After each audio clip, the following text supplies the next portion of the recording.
பிரியமானவர்களே, ஆண்டவரும் அருமை இரட்சகருமா இருக்கிற இயேசு கிறிஸ்துவின் இனிய நாமத்தினாலே மற்றும் ஒரு நல்ல காலை பொழுதிலே உங்களை சந்திப்பதிலே நான் அதிகமாக மகிழ்ச்சி அடைகிறேன். நீதிமொழிகள் 29ஆம் அதிகாரம் 25ஆம் வசனம் இப்படியாக சொல்லுகிறது, கர்த்தரை நம்புகிறவனோ உயர்ந்த அடைக்கலத்திலே வைக்கப்படுவான்.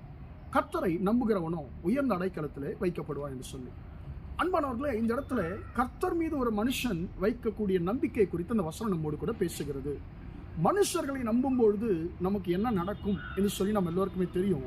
சில இடத்துல நம்ம சொல்லுவோம், நான் மனுஷனை நம்பினேன், அந்த மனுஷனை நம்பினேங்க, என்னை அப்படியே என்னை கவிழ்த்து போட்டு விட்டான் அந்த மனுஷன், என்னை அப்படியே என்னை கைவிட்டு விட்டான் அந்த மனுஷன் என்று சொல்லி மனுஷர்களை நாம் நம்பும் பொழுது நாம் ஏமாந்த சூழ்நிலையில நாம் அந்த வார்த்தைகளை பயன்படுத்துவதுண்டு. அன்பானவர்களே, மனுஷர்களை நாம் நம்பும் பொழுது இப்படியாக மனுஷர்கள் நம்மை முழுவதுமாக கைவிட்டு விடுவது உண்டு. ஆனால் கர்த்தரை நம்புகிறவனை குறித்து வசனம் என்ன சொல்லுகிறது? கர்த்தரை நம்புகிறவனோ உயர்ந்த அடைக்கலத்தில் வைக்கப்படுவான். கர்த்தரை நம்புகிறவனோ உயர்ந்த அடைக்கலத்தில் வைக்கப்படுவான் என்று சொல்லி வார்த்தை சொல்லுகிறது. அன்பான தேவனுடைய பிள்ளைகளே, நாம் யாரை நம்புகிறோம்?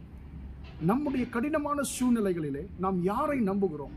இன்றைக்கு ஒரு துக்கமான ஒரு விஷயம் என்னன்னு சொன்னால், நாம மனுஷர்களை நம்புகிற அளவிற்கு நாம கர்த்தரை நம்புவது கிடையாது.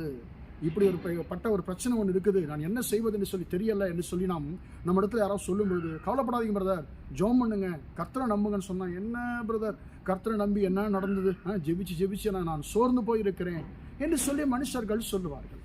அன்பானவர்களே, இது என்னன்னு கேட்டா அவர்களுடைய அறியாமையை இந்த வார்த்தை நமக்கு காட்டுது. ஆனால் வசனம் என்ன சொல்லுது? கர்த்தரை நம்புகிற ஒருவனும் கூட அவரால் கைவிடப்பட்டதாக சரித்திரம் இல்லை.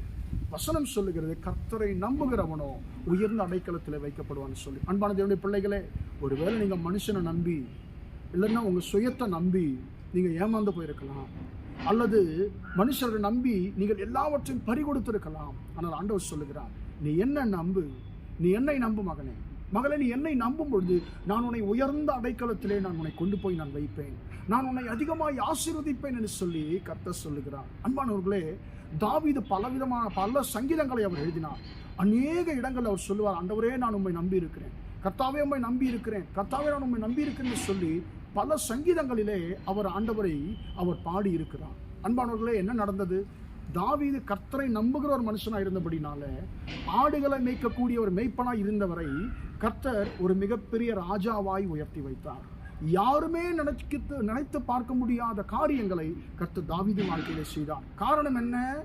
அவருக்கு கர்த்தர் மேல் இருந்த நம்பிக்கை அவரை உயர்ந்த அடைக்கலத்தில் வைத்தது. அன்பான தேவனுடைய பிள்ளைகளை, எனவே நாமும் நம்முடைய வாழ்க்கையிலே மனிதர்களையும் நம்முடைய சுயத்தையும் நம்புவதை விட்டு நாம் கர்த்தர் மீது மாத்திரம் நம்பிக்கை வைப்போமா? ஜெபிப்போம். இரக்கமுள்ள தகப்பனே, நன்றியோடு துதிக்கிறோம், ஸ்தோத்திரிக்கிறோம். இம்மட்டுமாக அந்த வார்த்தைகளை கேட்ட நம்முடைய பிள்ளைகளை ஆசீர்வதியும் ஐயா.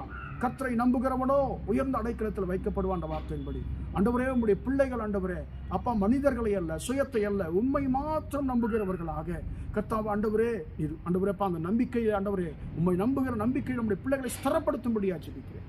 இந்த நாள் முழுவதுமாக உம்முடைய பிள்ளைகள் செய்கிற எல்லா காரியத்திலையும் உம்முடைய கரம் கூட இருந்தவர்களை ஆசீர்வதிக்கட்டும் என்று இயேசுவின் நாமத்தில் ஒப்புக் கொடுத்து ஜெபிக்கிறேன், ஜீவனுள்ள நல்ல பிதாவே.